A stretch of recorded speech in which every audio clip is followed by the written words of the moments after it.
Hey guys, Gizmoddict here, and this is the Gcam comparison on the Realme XT.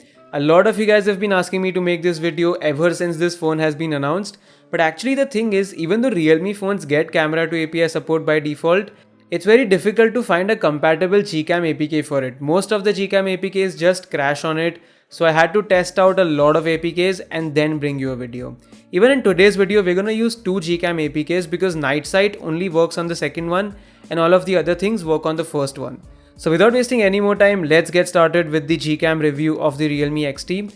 And if you guys are planning to buy the Realme XT or you have it, please do check out the channel sponsor gizmoddict.com. These guys have the best curved tempered glass for the Realme XT and in fact a lot of other phones as well. And these glasses have 2.5D curved edges, so they are true edge-to-edge glass. They offer the best protection for your phone and I use them on all of my phones. So if you guys want the best tempered glass for your Realme XT, head over to gizmoddict.com and use the promo code GIZMO for 10% discount. Now let's get to the Gcam on the Realme XT. So coming to the Google camera on Realme XT, like I said before, we have to use two APKs. So we're going to start off with the first one, which we're going to use for majority of the photos. So the APK is linked down below. Go and install that. And once you install the APK, open it, go to more, go to settings. And here you need to change a couple of things. So under BSG mod settings, here you need to go to input model. And here the back camera is Pixel 3 XL, that's fine. Front camera needs to be Nexus 6P. And the config needs to be Pixel 2018 ZSLR HDR+. Then you need to go and enable Google Photos. Then you need to disable zoom in portrait mode. Turn off Pixel 3 AWB. HDR+ enhanced in portrait mode. And under option libs, you need to select XLib V2. Finally, go to saturation and you can keep the highlight saturation to 2.2 and shadow to 2.5. Don't touch anything for the front facing camera. That's completely okay. And if you find the photos to be oversaturated, you can turn these down according to your preference. So I'm just giving you a reference as 2.2 and 2.5. That is what I have used and I like. So do all of this. And another tip I would like to give you is that when you're clicking photos with Gcam, just keep HDR+ and not HDR+ enhanced. Because when you have HDR+ enhanced enabled, it clicks very blown out images. The sky is blown out, especially in daylight. So just keep it to HDR+ and do not turn on HDR+ enhanced. Okay, so now you can click photos and let's talk about the photos that I have clicked with Google Camera on my Realme XT. So I want to talk about the selfies first because here's where I saw major improvement. As you can see, the selfies taken in daylight have much better dynamic range on Gcam as compared to the stock cam. As you can see, the background is not blown out in portrait mode. It's completely visible in Google Camera. You can see the blue color of the sky. You can see the things in the background. And it overall looks much better than the selfie that we have clicked with the stock cam. Do note that Google Camera can only click selfies at 4 megapixel and still it's much better than the selfie that the Realme XT has clicked with the stock cam. It's definitely very good even in indoor conditions, even in low light. So personally, I think selfies do get a huge bump with Google Camera, especially in daylight on the Realme XT. After that, we move on to the rear facing camera and here only the main sensor is working. And the differences honestly are not that much. When we talk about photos in the indoor conditions, here Google Camera photos have less noise, they have more contrast, so as you can see the blacks, they are deep and overall the photo look more pleasing to the eye as compared to the photos taken from the stock cam. But then you really have to look at both of the photos side by side and only then you can notice the difference.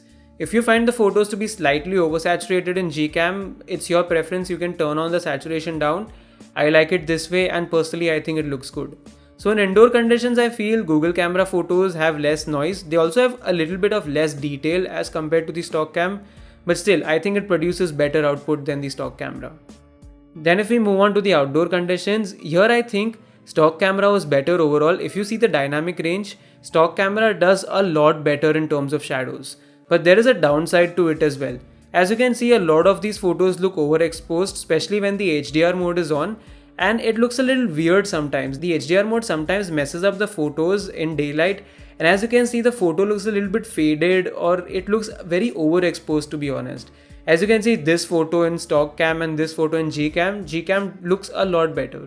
But then on a whole, if you compare all of the photos, I feel stock camera still does better because it retains a lot of details in the shadows. Google Camera has better, more accurate colors. Stock camera for some reason has slightly oversaturated and they're off the tone. They don't represent the actual scene.